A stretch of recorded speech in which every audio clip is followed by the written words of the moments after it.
চুরির যত মাল ঢালে উঠে দেবো।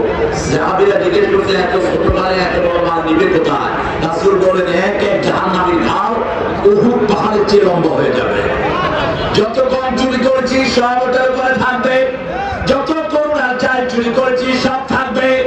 যখন তুই অস্বীকার করবি একটা কথা সবাই বলে, উনিও বলেন আমি কি দোষ করেছি? আমার কোনো দোষ নাই। আল্লাহ বলবেন তোর মুখ আমি বন্ধ করে দিলাম। 65 সূরা ইয়াসিন, আল-ইয়াওমা নাখতিমু আলা আফওয়াহিহিম ওয়া তুকাল্লিমুনা আইদিহিম ওয়া তাশহাদু আরজুলুহুম বিমা Kanu ইয়াকসিবুন। Today you will sit up on your mouth, your hand will speak out, your two feet will be without this or that. What have you done in your lifetime? আজকে তোমার মুখে সিল মেরে দিলাম। আজকে বলবে হাত কথা বলো। পশ্চিম লোক বিরোধী ছেলেদেরকে গুলি করেছে কারা? কারা গুলি করেছে? হাত বলে দিবে। কারা জনগণের জাতির সম্পদ খেয়েছে বলে দিবে হাত।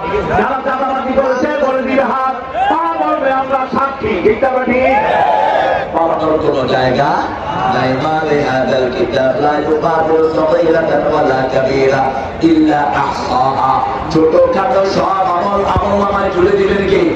সেই আল্লাহ বলছেন আমার বিচারের সাথে কারো বিচারের মিল নাই।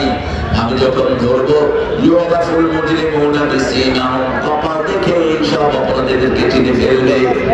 আগে ছিল একদল, এখন হলো আরেক দল। এরকম দল আছে না নাই? যারা দল বদলায় এরা মুনাফিক। এরা কি? আমরা আল্লাহর দলেই থাকবো যদিও জান যায়। রাজি আছেন না নাই? নামাজ ছাড়বো না, রোজা ছাড়বো না, কোরআনের দল ছাড়বো না। রাজি আছেন ভাইরা? কারা কারা হাত তুলে দেখা দেন? বলেন হে আল্লাহ, আপনার নামে কসম খাচ্ছি জীবনে আর কোনোদিন কোরআনের দল ছাড়বো না, নামাজের দল ছাড়বো না, কোরআনের আইন ছাড়বো না, পর্দা ছাড়বো না। কোরআনের জন্য শহীদ হতে রাজি আছি। আমিন ইয়া রাব্বাল আলামিন। আখির দাওয়ানা আলহামদুলিল্লাহি রাব্বিল